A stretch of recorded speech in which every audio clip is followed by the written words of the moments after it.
అండి, welcome to my channel all you need to know about. ఈరోజు నేను మీకు ఇడ్లీ ఎలాగ చేసుకోవాలో చెప్తానండి.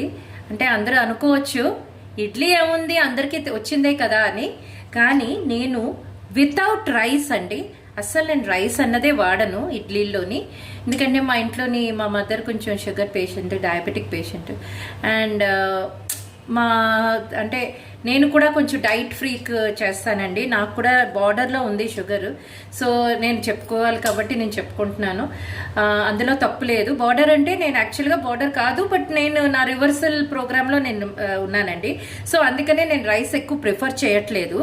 సో ఇడ్లీ ఎస్పెషల్లీ ఏంటంటే అందరూ లైక్ చేస్తారు కదండి. సో డయాబెటిక్ వాళ్ళకి కూడా ఉపయోగపడేలాగా తినేలాగా నేను వితౌట్ రైస్ నేను ఇడ్లీలు చేస్తున్నానండి. సో నేను దానికి గోధుమ నూక, పెద్ద నూక ఉంటుంది కదండి, గోధుమ నూక, ఆ నూకని వేపుకొని ఇలా పెట్టుకుంటానండి. అయితే కొలతను మీకు చెప్తాను. ఇలా వేపుకొని పెట్టుకొని దీన్నే వాడుకుంటానండి నేను. ఇన్స్టెడ్ ఆఫ్ రైస్ నేను గోధుమ నూకని వాడతానండి. సో ఇప్పుడు నేను కొలతలు మీకు చెప్తానండి.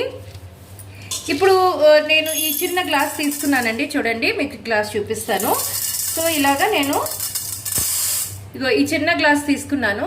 ఈ చిన్న గ్లాస్తోని 1.25 గ్లాసు, 1.5 గ్లాస్ తీసుకుంటున్నాను అనుకోండి. 1.5 గ్లాస్ తీసుకున్నానండి పప్పు. ఈ 1.5 గ్లాస్ పప్పుకి నేను ఇది 3 గ్లాసులు అండి. 1.5 అంటే 3 గ్లాసులు ఉండాలి కదా, ఇది 3 గ్లాసులు తీసుకున్నాను. అయితే ఇది 3 గ్లాసులు కొంచెం ఒక అర గ్లాస్ తక్కువ. అంటే జనరల్గా మనం ఇడ్లీ నూక అయితే 3 గ్లాసులు తీసుకుంటామండి, కానీ ఇది గోధుమ నూక కదండి, అందుకనే ఇది 2.5 గ్లాసులే తీసుకున్నానండి. 2.5 గ్లాసులు అయితే సరిగ్గా సరిపోతుంది. సో ఇది మనం రుబ్బుకునేక మీకు రవ్వ ఎలా కలిపి పెట్టుకోవాలి అన్నది కూడా నేను చూపిస్తాను. అలాగే రేపు పొద్దున్న మీకు ఉరివిన తర్వాత ఇడ్లీ ఎలాగైతే ఉరుతుందో, మామూలుగా మనం రవ్వ వేసుకుంటే పొద్దున్నకి ఉరుగుతుంది కదండి ఇడ్లీ రుబ్బు, అలాగే పొద్దున్న నేను మీకు ఆ ఉరివిన ఇడ్లీ రుబ్బు తర్వాత దాంట్లోని అంటే మనం ఎలాగున్నది, మనం ఇడ్లీ వేసుకునేక ఎలాగున్నది అన్నది కూడా మీకు చూపిస్తానండి. మనం నానబెట్టి పెట్టుకున్నాం కదండి ఇడ్లీకి, ఇదండి రుబ్బుకున్నాను. ఇడ్లీకి మనం 1.5 గ్లాసులు వేసుకున్నాం కదా పప్పు. అయితే ఇది రుబ్బుకొని పెట్టుకున్నాను.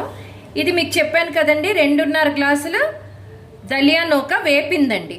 సో ఇప్పుడు ఇది మనం ఇందులోని మామూలుగానే కలిపేసుకుంటామండి. జస్ట్ ఇలా ఈ రుబ్బులోని మనం ఈ 2.5 గ్లాసులని ఇలా వేసేసుకొని మామూలుగా కలిపేసి పెట్టేసుకోవాలండి మనం.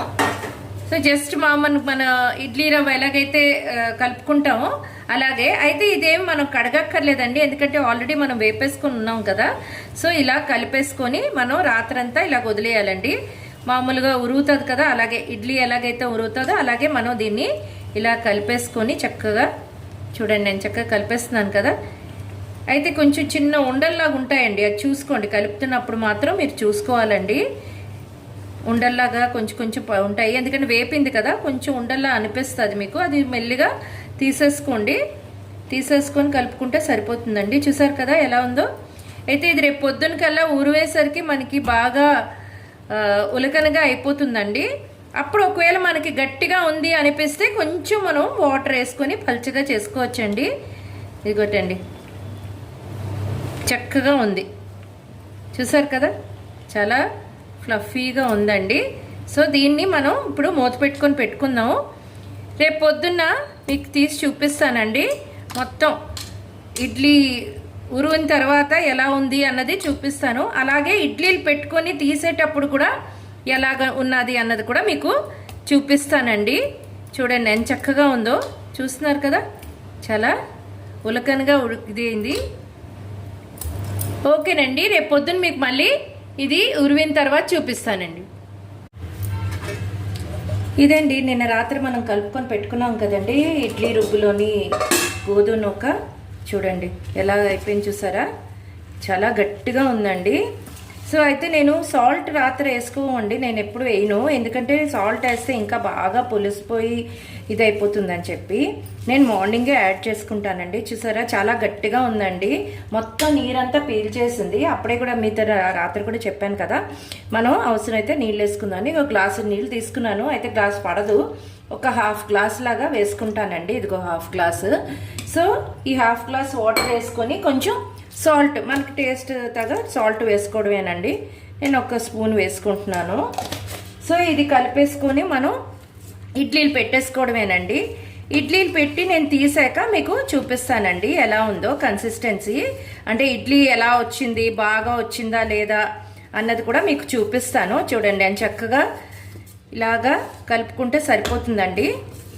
సాల్ట్ వాటర్ వేసుకున్నాను కదా, చూడండి ఇంకా గట్టిగానే ఉందండి, హాఫ్ గ్లాస్ వాటర్ సరిపోలేదు. సో ఇంకొంచెం వేసుకుందాం, ఇంకొక 1/4 వాటర్ వేసుకున్నానండి, అంటే 3/4 గ్లాస్ వాటర్ అనమాట నేను వేసుకుంది. చూడండి చక్కగా ఇలా మనకి ఇడ్లీ కన్సిస్టెన్సీకి తెచ్చుకుంటే సరిపోతుందండి. ఇప్పుడు ఇది మనం ఇడ్లీలు పెట్టుకునేక నేను మీకు చూపిస్తానండి. ఇదండి ఈరోజు గోధుమ నూకతో చేసిన ఇడ్లీలండి. చూసారు కదా ఎంత చక్కగా సాఫ్ట్గా వచ్చాయో. సో ఇలాగే మీరు కూడా చేసుకుని పెట్టుకోవచ్చండి. ఈవెన్ డయాబెటిక్ పేషెంట్స్ కూడా తినొచ్చు. మీరు ఏదైనా చట్నీతో యాజ్ యూజువల్ ఇడ్లీ తిన్నట్టే తినొచ్చండి. సో ఇది ఈరోజు రెసిపీ అండి. మళ్ళీ మీ ముందుకి ఇంకొక కొత్త రెసిపీతో వస్తానండి.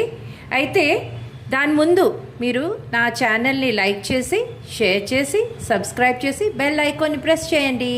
Bye bye.